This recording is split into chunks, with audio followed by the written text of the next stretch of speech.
안녕하세요. 아들 사랑이 끔찍한 시부모님 때문에 남편과 갈라선 30대 여성입니다. 이제 다시 아들 옆구리에 딱 끼고 살 일만 남았으니 저희 시부모님 얼마나 행복하실까요? 저보다 8살 많은 남편은 중견기업을 다니는 회사원입니다. 저는 영어 강사로 학원에 강의도 나가고 과외도 하고 있어요. 남편은 제 수강생들 중 한 사람이었고요. 돌이켜 생각해보면 나이 차이가 나긴 했어도 제가 강사이고 남편이 수강생이다 보니 나이 차이를 개의치 않고 서로를 대할 수 있었던 것 같네요. 남편은 제 수업을 총 3달 동안 들었는데 그 기간 동안 단 한 번도 저에게 사적으로 연락한 적이 없었습니다. 그러다 수업 마지막 날 데이트 신청을 해오더라고요. 당황스럽기도 했지만 왠지 저도 한번 알아가 보고 싶은 생각이 들었달까요. 그렇게 저희는 연애를 시작했습니다. 사귀는 동안 투닥투닥 서로 다투는 일이 있긴 했어도 다른 연인들과 마찬가지로 비교적 평범하지만 알콩달콩한 연애를 이어나갔어요. 하지만 사귀기 시작했을 당시 남편의 나이는 이미 37살이었고 나이 때문인지 항상 빨리 결혼하고 싶다는 말을 입에 달고 살았지요. 아버님 어머님께서 주시는 스트레스도 무시할 수 없다며 하소연을 해댔고요. 그래서 남편이 프로포즈를 해왔을 땐 사람 하나 살리는 셈 칠까? 그런 생각까지 들더군요. 그렇게 저희는 사귄 지 1년 만에 양가 어른들의 허락을 받고 부부의 연을 맺기로 약속했습니다. 하지만 문제는 저희가 결혼 준비를 시작한 지 얼마 되지 않아 일어났어요. 남편에게는 2살 많은 신우가 있었는데 그 신우가 결혼할 사람이 있다며 시댁에 인사를 시킨답시고 시댁에 데리고 왔거든요. 게다가 신우가 갑자기 결혼을 하겠다고 든 데에는 그럴 만한 이유가 있었습니다. 신우가 임신을 했다고 하더라고요. 시댁은 당연히 발칵 뒤집어졌어요. 이미 애까지 가졌다니까 결혼을 못하게 할 수도 없고 그러면 배부르기 전에 식을 올리긴 해야겠는데 이미 아들이 그러니까 저희 남편이지요. 결혼한다며 상견례 날짜까지 잡아놓은 상태였으니까요. 그리고 솔직히 1년에 2번 혼사 치르는 일이 흔하지 않잖아요. 주변에서 좋은 소리도 못 듣고, 하지만 남편은 좋은 게 좋은 거 아니겠냐는 식으로 남의 집 불구경하듯이 느긋하기 짝이 없었습니다. 어이가 없었지요. 결혼하자고 할 때만 하더라도 빨리빨리를 외치던 인간이었는데, 지 누나 일이라서 그랬는지. 반면에 신우는 울고 짜고 난리가 났었어요. 자기가 첫째인데 첫째부터 식을 올리는 게 맞는 거 아니냐. 그럼 지금 나더러 애부터 낳고 살다가 식을 올리라는 거냐. 요새 그런 집이 어딨냐. 자기 시댁에서 자길 얼마나 우습게 보겠냐. 결국 저희가 결혼하려던 시기에 신우가 먼저 결혼식을 치르고 저희가 3달쯤 뒤에 식을 올리는 걸로 이야기가 되었네요.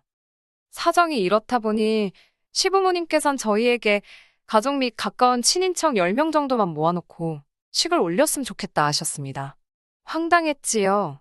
일단 저희 부모님께선 각각 형제자매가 많으시거든요. 친척들과 사이도 좋으셔서 누구 하나 부르지 않아도 되는 사람이 없었어요. 게다가 저희 아버지께선 한 직장을 30년 넘게 다니신 상황이었기에 시쳇말로 뿌린 돈이 상당하셨거든요. 어머님, 아버님 입맛에만 맞춰드릴 수가 없었습니다.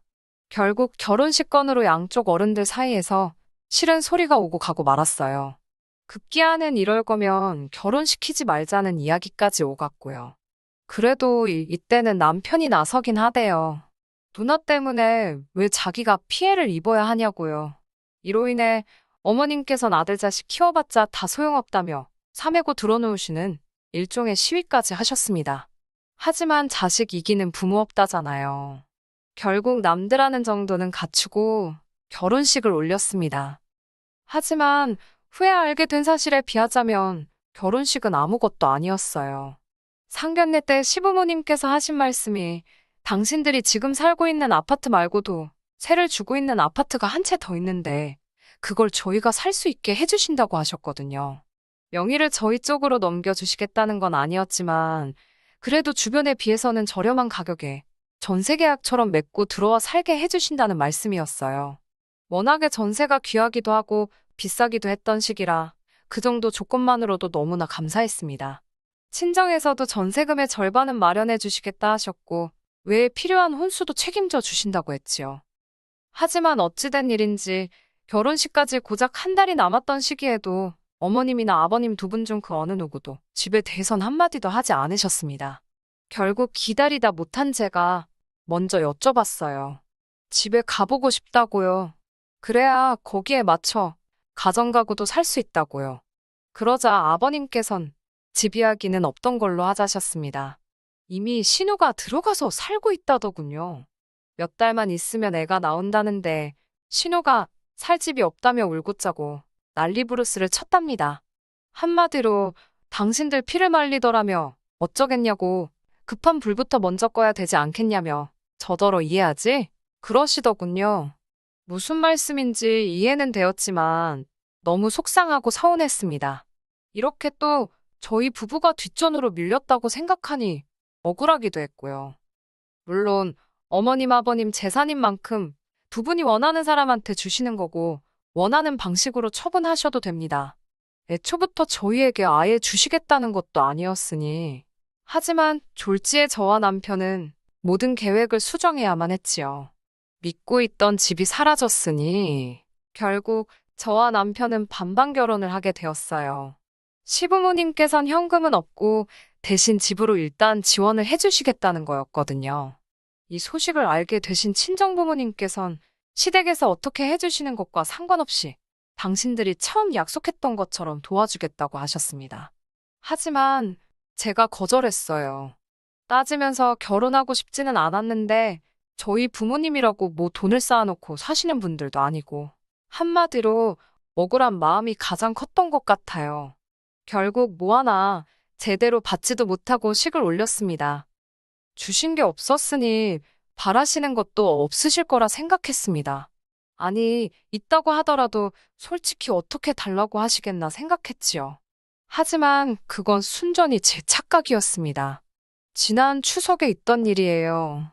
그때만 하더라도 화가 나고 속상한 마음은 있었지만 갈라서야겠다는 생각은 안 해서 친정에도 이야기를 안 했었는데 결혼하고 맞이하는 첫 명절이었습니다. 지금은 아무 소용없고 부질없다는 걸 잘 알지만 그때만 해도 며느리 잘 봤다는 소리를 듣고 싶었거든요. 그런 생각 때문인지 걱정도 많이 되고 긴장도 심하게 했지요.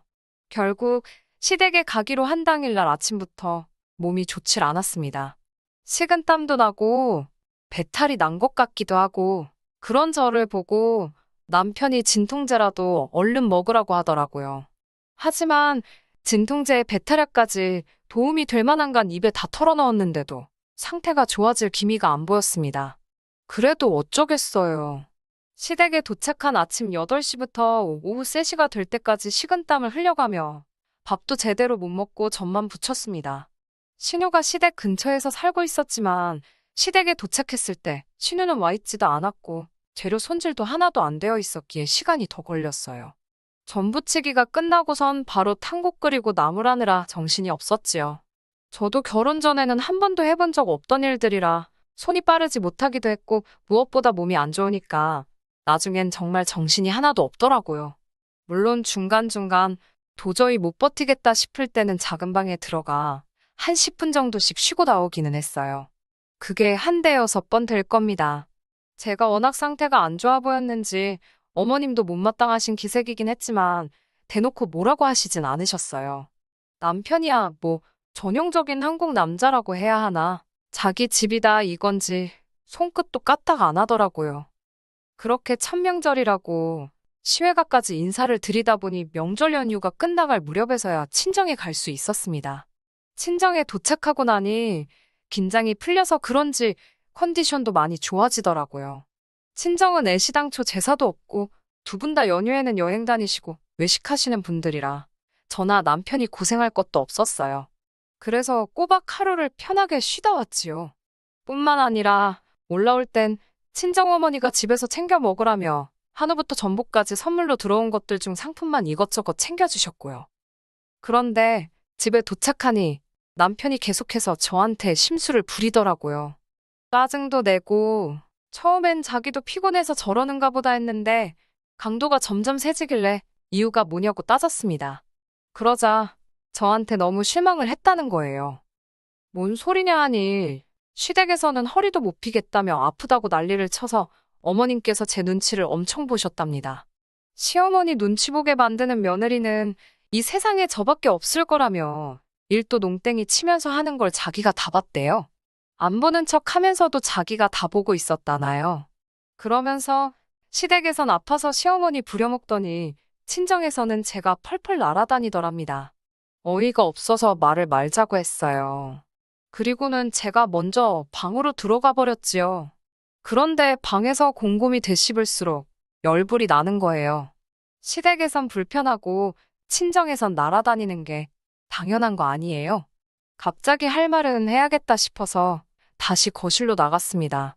반성 좀 했냐고 시비를 걸길래 반성 같은 소리 한다면서 저도 따발총처럼 쏴대기 시작했습니다.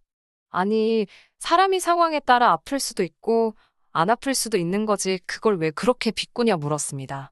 그리고 내가 시댁에 가고 싶어 환장해서 갔냐고 명절이니까 간 거고 그리고 내가 어머님 부려먹는 것 같아서 그렇게 가슴이 아팠으면 오빠가 와서 전도 굽고 탕도 끓이고 하지 왜 쳐다만 보고 있었냐고요.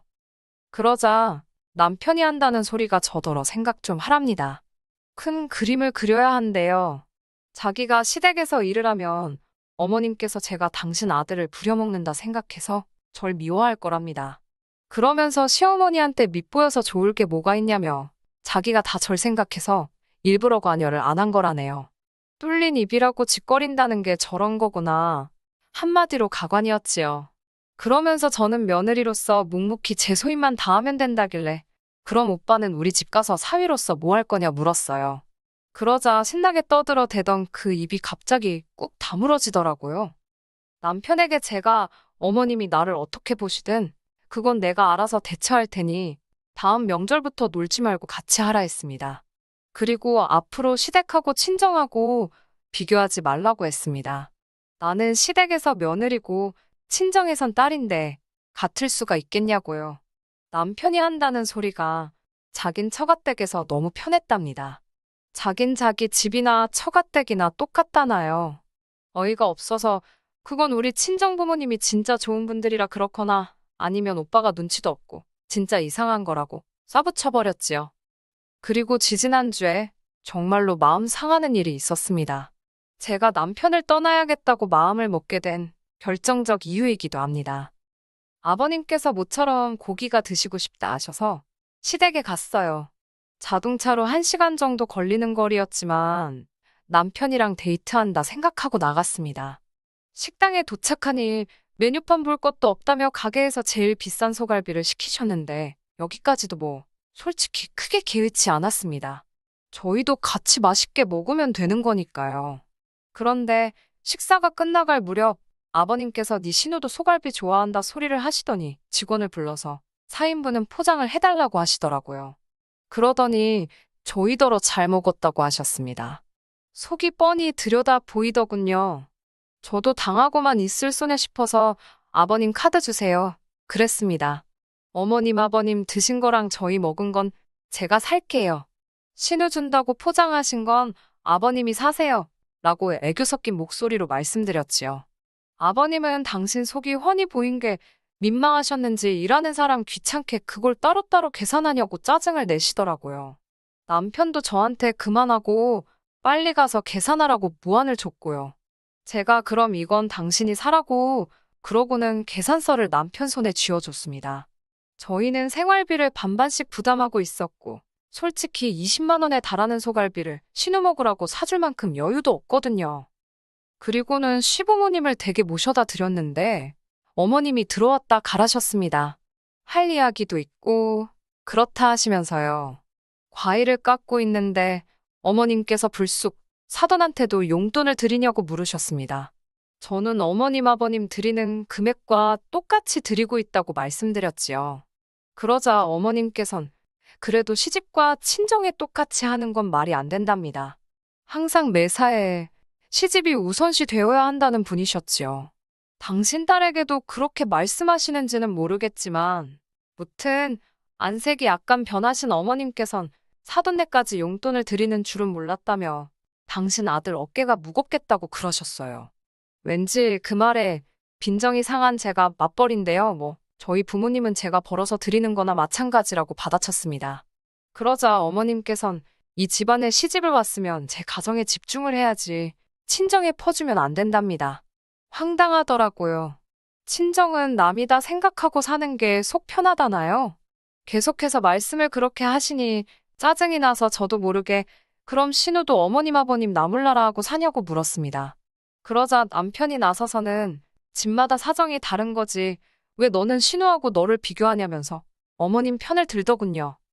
남편이 그러니까 아들이 당신 편을 들어주니 기세가 등등하셨는지 어머님께선 저희 친정부모님 이야기를 다시 꺼내셨습니다. 저희 친정아버지께선 젊은 시절에 큰 사고를 당하셨던 탓에 지금도 정기적으로 병원에 다니고 계시거든요. 약간의 장애도 있으십니다. 하지만 현재도 직장 생활을 하고 계실 만큼 생활에는 무리가 없으시지요. 정말이지 제가 크게 걱정할 일은 없어요. 하지만 어머님은 걸핏하면 당신 아들이 저희 부모님을 모시게 되는 건 아닌지 아주 전전긍긍을 하셨습니다. 그날도 뜬금없이 하시는 말씀이 사도는 아들도 하나 없이 고생이랍니다. 밑도 끝도 없이 갑자기 아들이 있었으면 얼마나 든든하셨겠냐며 이래서 아들 하는 거랍니다. 그래놓곤 당신들은 아들 덕볼 생각이 없대요. 나이 들어서 몸 불편하고 아프면 빨리 죽는 게 낫지. 자식한테 신세질 필요가 없다나요? 순간 그 말을 듣는데 막말로 머리 뚜껑이 열리는 기분이었습니다. 지금 저 들으라고 하시는 말씀이냐 하니까 그런 건 아니지만 아무래도 사돈이 아프다니 걱정이랍니다. 말이 나와서 말인데 자기 자식 고생시킬지도 모르는 사돈을 누가 달가워하겠냐고요. 남편이 나이가 저보다 많으니 맞벌이를 한다고 해도 남편이 저보다 많이 버는 건 맞아요. 그렇지만 그만큼 저보다 은퇴도 빠를 텐데 어머님께선 저를 돈 잘 버는 당신 아들 등골 빼먹는 존재로밖에 안 보셨나 봅니다. 곱씹을수록 어이가 없더라고요. 나이 차이가 나면 뭐합니까? 다른 또래 커플들보다 못한 상황에 반반 결혼하고 생활비도 반반씩 내고 있는 마당에 내가 왜 이딴 소리를 들으며 이 인간이랑 살아야 하나 싶더라고요. 어머님께서 저만 걸고 넘어지셨어도 하다못해 남편이 그 와중에 그만하시라고 뭐 그런 말씀을 하시냐고 한마디만 해줬어도 제가 그렇게 화가 나진 않았을 거예요. 저는 개념이고 뭐고 물 말아먹었다 생각하고 어머님께 따지고 들었습니다. 나이 많은 아들 장가 보내면서 돈 몇 푼도 안 보태주셔놓고 어지간히 대접받을 생각하신다고요. 가만히 계시면 중간은 갈 걸 왜 괜한 저희 친정부모님을 걸고 넘어지시냐며 저희 친정부모님은 당신들 병원비 할 돈 먹고 살 돈은 충분히 가지고 계시지만 어머님 아버님은 뭐 있으시냐 따졌습니다. 저야말로 어머님 아버님 떠안게 되는 거 아닌가 아주 생각만 해도 밤에 잠도 안 올 만큼 불안하다고 악다구니를 썼네요. 어머님께선 넋이 나간 표정으로 절 바라보셨고 남편은 저더러 미쳤냐며 소리를 질렀습니다. 진짜 미치면 어떤지 한번 볼 거냐고 지금 내가 하고 싶은 말 반도 못했다고 같이 달라드니 자기도 놀랬던 모양입니다. 저는 남편더러 이런 대접받고 내가 너랑 뭐하러 사냐고 너랑 안 산다 그랬어요. 어머님께도 지금 누가 어머님 아들 등골 빼먹고 사는지 한번 잘 생각해 보시라 했습니다. 뒷이야기는 상상하신 그대로입니다. 아버님은 가만 안 둔다며 바들바들 떠셨고 남편은 저더러 당장 사과하라며 생쇼를 해댔어요. 어머님은 당신 쓰러지신다며 다들 드라마를 너무 많이 봤더라니까요. 하지만 뭐 하나 와닿는 게 없더군요. 그날 이후로 남편과는 떨어져 지내고 있습니다. 저는 이혼이라고 표현하고 남편은 생각할 시간을 갖자고 그래요. 하지만 혼인신고도 안 되어 있는 마당에 무슨 놈의 생각할 시간이랍니까? 끝난 거지요, 뭐. 혼인신고를 안 한 이유는 어머님이 신혼애가 먼저 하고 1년 뒤에 하라셨습니다. 어디서 점을 보고 오셨는데 그렇게 하라 했다네요. 남편은 지금도 정신 못 차리고 적당히 하고 굽히고 들어오라는 헛소리를 해댑니다. 아주 깡그리 전부 다 무시하고 있어요. 다행히 오피스텔 전세 1년짜리라 계약도 얼마 안 있으면 끝나니까 그럼 완전히 정리가 될 것 같습니다. 어휴, 이래서 하나를 보면 열을 안다고 하나 봐요. 홀가분하네요. 끝까지 들어주셔서 감사합니다. 오늘의 사연은 여기까지입니다. 구독과 좋아요, 알람 설정 부탁드리고 더 좋은 사연으로 다시 찾아뵙겠습니다. 감사합니다.